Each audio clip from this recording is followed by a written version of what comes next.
리스크를 관리하지 못하는 사람은 아무리 잘 맞춰도 1000번 매매해서 999번을 연속으로 맞춰도 한 번 틀릴 때 모든 걸 잃어요.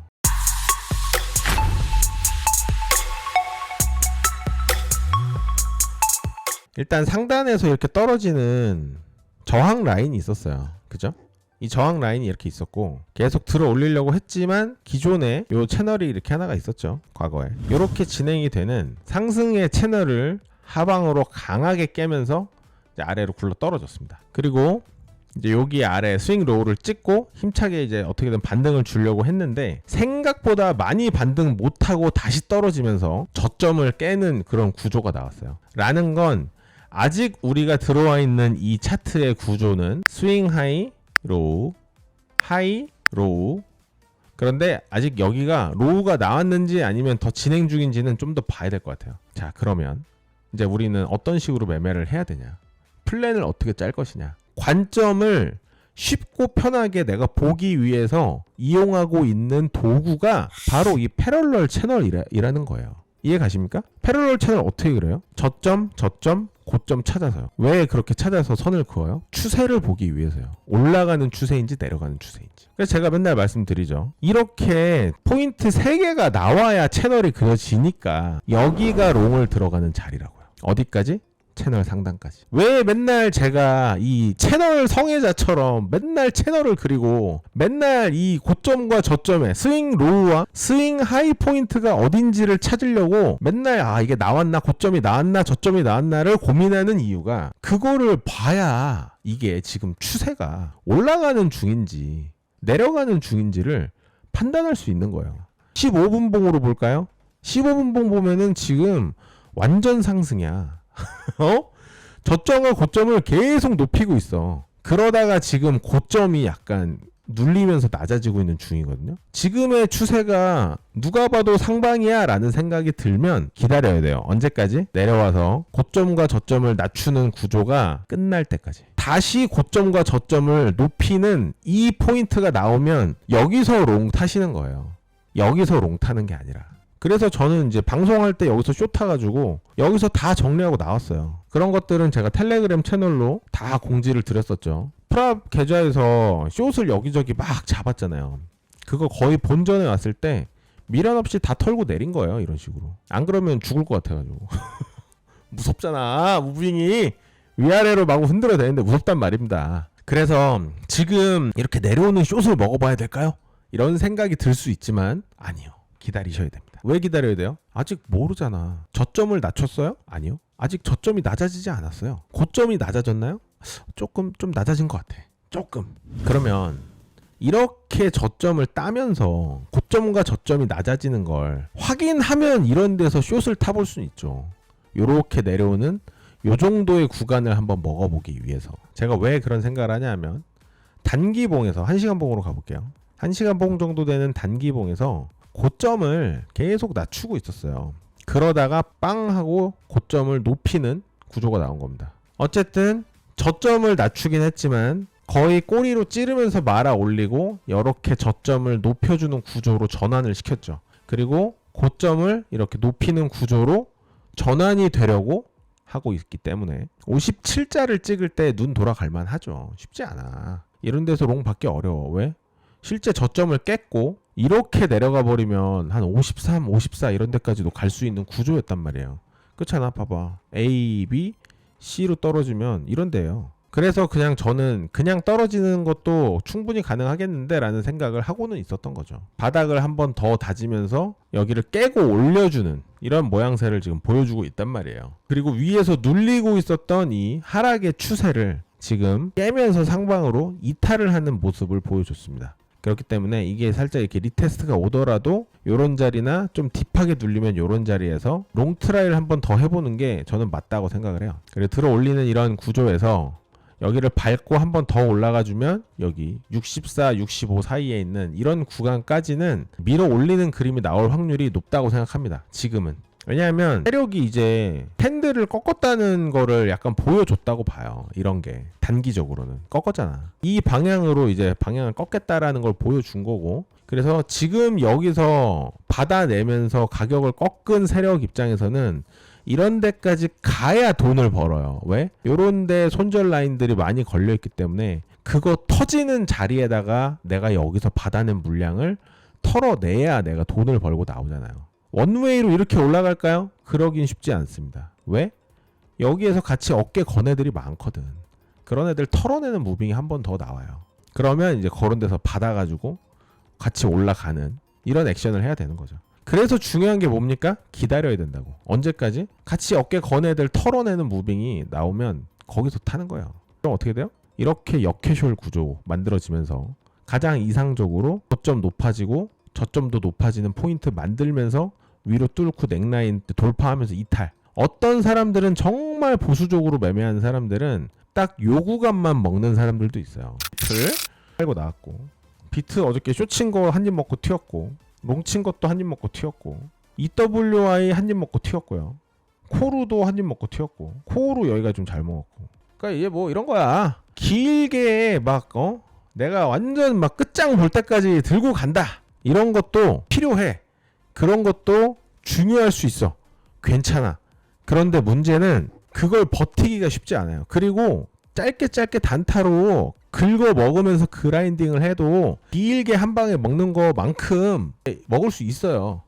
그래서 저는 그런 식으로 그라인딩하는 매매를 제 매매의 철학으로 삼은 것 뿐이에요. 그렇다고 이게 막 돈을 엄청나게 많이 벌었냐? 그렇진 않습니다. 상승장에 방향 잘 맞고 이제 분위기가 좋고 변동성 충분히 오면 이제 생겨나는 그런 과정에서 유동성까지 들어오면 그때는 많이 벌죠. 일주일에 1억씩 벌고 이랬으니까. 근데 이제 방향 꼬이고 털리기 시작하면서 멘탈 깨지고 이러면 굴러 떨어지는 거야. 일주일에 1억씩 벌었죠? 일주일에 2억씩 잃었습니다. 이럴 때는. 그래서 그런 걸 다 겪어보고 나서 말씀드리는 거예요. 짧게 손익비를 딱 정확하게 잡아서 틀리면 자르고 나오고 맞으면 먹고 나오는 그런 매매를 그냥 계속 기계적으로 반복하다 보면 잔고가 늘어 있다고.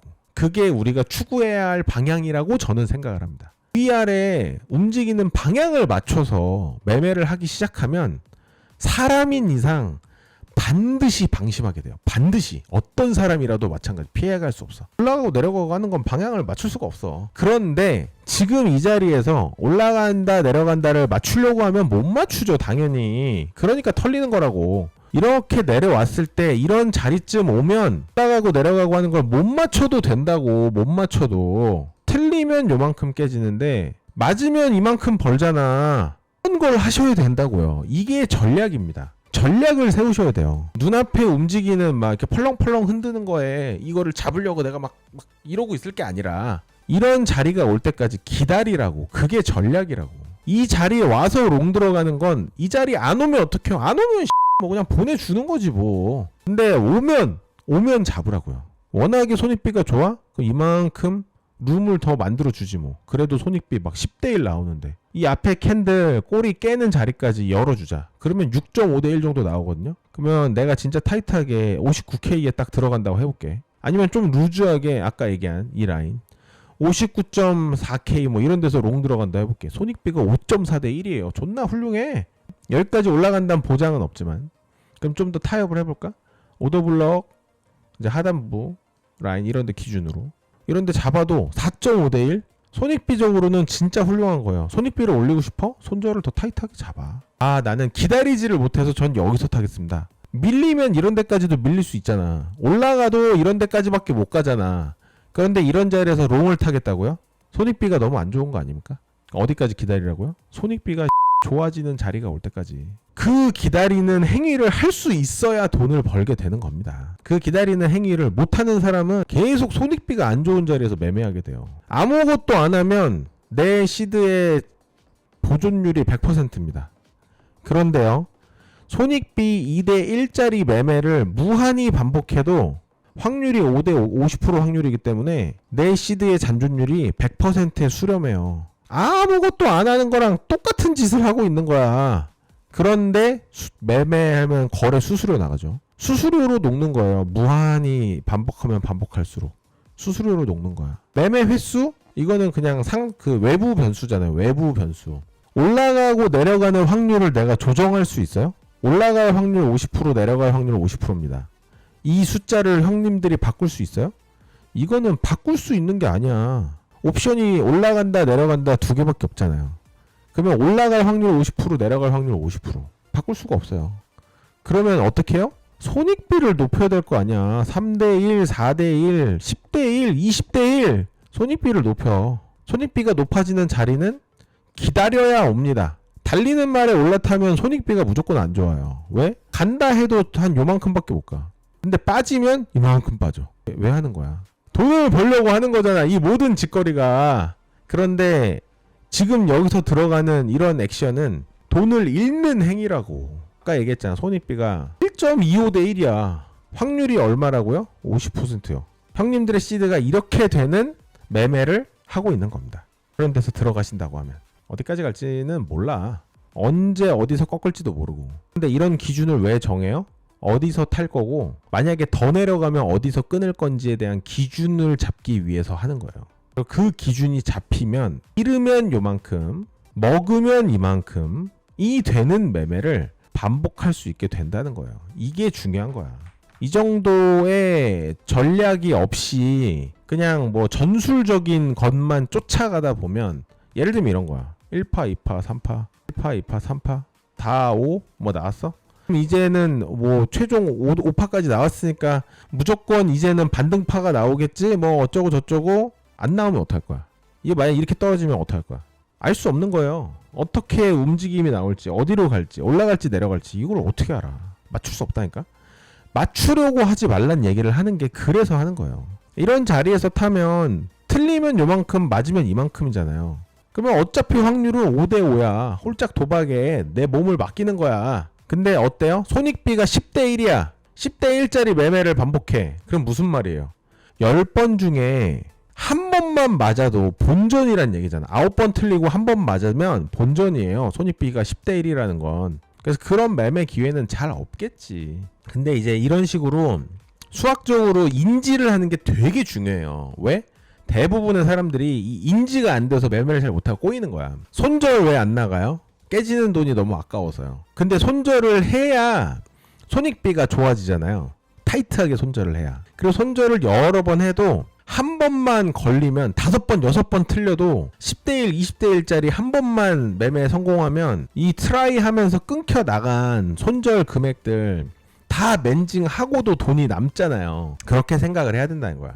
이렇게 스스로 손절을 칠 수 있는 이유와 근거를 만들어주고 내가 그걸 납득하는 게 되게 중요한 거예요. 리스크를 관리하지 못하는 사람은 아무리 잘 맞춰도 1000번 매매해서 999번을 연속으로 맞춰도 한 번 틀릴 때 모든 걸 잃어요. 제가 그래서 뭐 엊그제 텍사스 홀덤 하는 거랑 똑같다고 그런 얘기 말씀드렸던 게 생각해보세요. 내가 탑핸드라는 확신이 들어. 인지 아닌지는 몰라. 아직 알 수 없어. 근데 올인을 때릴 수 있어요? 안 된다니까? 내가 들고 있는 패가 후져. 근데 제가 막 엄청 막 핸드가 좋은 것 같아. 그래서 막 레이즈를 막 불러. 그러면 폴드하고 죽어야 될 거 아니야. 계속 따라갈 거야? 그런 식의 매매를 하면 안 된다는 거예요. 지금도 61.3K까지 내려왔다가 61.5K까지 반등 쳤어요. 그러면 이제 올라가는 건가요? 알 수 없다니까? 손익비만 맞으면 긴 매매를 해도 괜찮겠지라는 생각은 너무 나이브한 생각이에요. 굉장히 나이브한 생각이고, 그래서 이제 본인이 그 하는 매매 스타일에 따라서 타임 프레임을 잘 보고 따라가셔야 돼요. 나는 5분봉 보고 한다. 5분봉 보고 하는 게 나쁘거나 잘못된 게 아니라니까. 수렴하고 있다고 하잖아. 수렴을 하고 있어요, 실제로. 그러면 이렇게 내려올까요? 알 수 없죠. 올라갈까요? 알 수 없죠. 여기서 수렴하다가 이렇게 위로 올라갈 수도 있어. 수렴하다가 이렇게 내려올 수도 있고.